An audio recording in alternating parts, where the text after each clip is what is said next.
আসসালামু আলাইকুম, কী অবস্থা সবার, কেমন আছেন? এই হলো রাতের ডেনমার্ক। আসলে এটা হলো ডেনমার্কের কোপেনহেগ, সেন্ট্রাল কোপেনহেগ বলো এটাকে। একবারে মেইন যেটা, এই কোপেনহেগের মেইন হাবটা হলো এটা। তো আমি এখন বাজে রাত 8:30।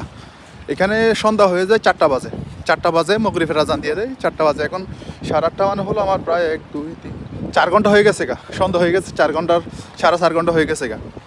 তো আমি এখন কোপেনহেগের রোডে মনে করতেছি একটু ঘুরবো। এখন বাইরে দেখি বৃষ্টি হইতেছে। এখানে মেইন কমন সমস্যা হলো এইটা, হঠাৎ করে বৃষ্টি চলে আসে, এমন গুড়ি গুড়ি বৃষ্টি হইতেছে। তো এখন বের হলাম, এখন আপনাদেরকে দেখাই। এখানে ঘড়িতে দেখেন বর্তমানে টেম্পারেচার হলো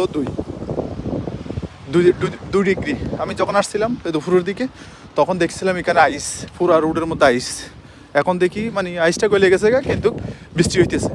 তখন আমি হাঁটলে দেখি আমার পাই একবার আমি পিছিল খাইতেছে আমার ওই হাঁটার সময়। তো এখন আইস নেই, তবে ঠান্ডাটা প্রচুর, আর গুড়ি গুড়ি বৃষ্টি হইতেছে। এ হলো কোপেনহেগের মেইন এখান থেকে এখানে আছে মেট্রো আছে অনেক, এখান থেকে মেট্রো দিয়া আপনি যে কোনো জায়গায় যেতে পারবেন। আর পাশে গেলে হলে ডিস্ট্রিক্ট যেগুলো ট্রেন আছে, ডিস্ট্রিক্ট ট্রেন। তো আমি বের হয়েছি কিছু খাওয়ার জন্য। আর এখানে মেইন একটা কমন সমস্যা হলো আমাদের এশিয়ান ফুডের। এখানে এশিয়ান ফুড অনেক বিরাট একটা সমস্যা, কারণ এখানে আশেপাশে আপনি এশিয়ান ফুড পাবেন না, আপনার অনেক দূরে যেতে হবে। গেলেও যেগুলো পাবেন এগুলো অনেক এক্সপেন্সিভ। নর্মালি আমরা যে খানাগুলো খাই, যেগুলা সাপোজ দুবাইতে যেগুলো 10 দেড়হাম বলে, এটা কম্পেয়ার টু ইউরোপ যদি করে আমরা 2 ইউরো হয়, কিন্তু এখানে ওই সেম খানাটা এখানে আপনার 20 ইউরো লাগবে ডেনমার্কে। এত এক্সপেন্সিভ সিটি। আমি শুনছিলাম মানুষের কাছ থেকে, আসলে এটা শুনছিলাম যে এটা ডেনমার্ক কোপেনহেগ বিশ্বের অন্যতম এক্সপেন্সিভ শহরের মধ্যে এটা একটা। যেমন আপনার সুইজারল্যান্ডের মধ্যে জুরিক আছে, তারপর আবার জেনেভা সিটি আছে, এগুলার মতোই। এখন এখানে আইসা দেখি বাস্তব কথা সেটাই। কারণ এখানে একটা পানির বোতলের দাম, হাফ লিটার পানির বোতলের দাম আমার কাছ থেকে 20 করোনা নিছে। 20 ডেনিশ করোনা মানে হলো আপনার মিনিমাম 3 ইউরোর কাছাকাছি, 3 7 21, হ্যাঁ 3 ইউরো একটা পানির বোতলের দাম। যেটা আমি মাল্টায় থাকি, মাল্টার মধ্যে 50 পয়সা, এখানে সেটার দাম হলো 3 ইউরো।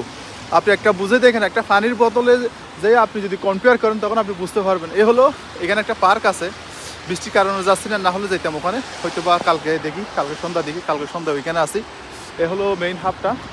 আপনার খুব সুন্দর জায়গা, এমনি পরিপাটি একবারে, বিল্ডিংগুলো অনেক পুরাতন, অনেক সুন্দর। এ হলো বড় একটা চার্চ, যেটা ক্যাসেল বলে। এখানে ইউরোপের মধ্যে কমন জিনিসটা হলো প্রতিটি জায়গার মধ্যে বড় বড় ক্যাসেল আছে, বড় বড় চার্চ আছে। আমাদের খ্রিস্টান ভাইদের আছে, তারপরে খ্রিস্টান ভাই, তারপর আছে এখানে বেশিরভাগ হলো ক্যাথলিক ধর্ম অনুসারী যারা আছে, তাদের চার্জগুলো একটু বেশি। তো যাই হোক, সমস্যা নেই। এগুলো হইতে সবগুলো হলো আপনার অনেক অনেক অনেক পুরাতন সবগুলো নিদর্শন আসলে ইউরোপ প্রতিটা দেশের মধ্যে। লন্ডনে ছিলাম, লন্ডনেও তেমন। এখন ডেনমার্কে আসছি, ডেনমার্কেও তেমন।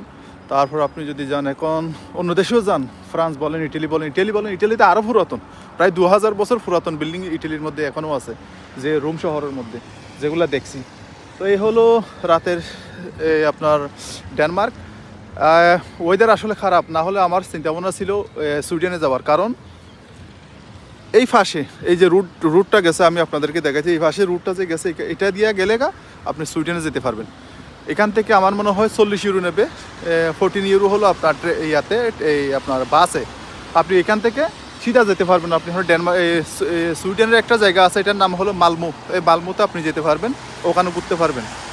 সকালে যাবেন, বিকালে চলে আসতে পারবেন। মেইন সমস্যাটা হয়ে গেল এখানে বৃষ্টির কারণ, ওয়েদার খারাপের কারণে যেতে ইচ্ছা নাই, না হলে যেতাম, আশা ছিল। এখন ওয়েদারটা এত খারাপ হয়ে গেছে সেই কারণে আর ওইদিকে যাওয়ার ইচ্ছাটা আর হয়ে গেছে তো দেখেন, এই হলো কোপেনহেগ, ডেনমার্কের ক্যাপিটাল সিটি। তো দেখি আমি একটা শপ খুঁজতেছি, গ্রোসারি, যেখান থেকে হয়তো বা সকালের নাস্তা কিছু নিতে যেতে পারি। কারণ এখানে সকালে নাস্তা করার মতো যদি আমি দোকান খুঁজে, এখানে হোটেল রেস্টুরেন্টগুলো 10টার পরে, আপনি কীভাবে করবেন? এই কারণে দেখি সকালে নাস্তা করার জন্য কোনো একটা রেস্টুরেন্ট পাই কিনা, গ্রোসারি পাই কিনা, ওখান থেকে যাতে কিছু নিতে পারি। ভালো থাকবেন, দেখা হবে ইনশাআল্লাহ।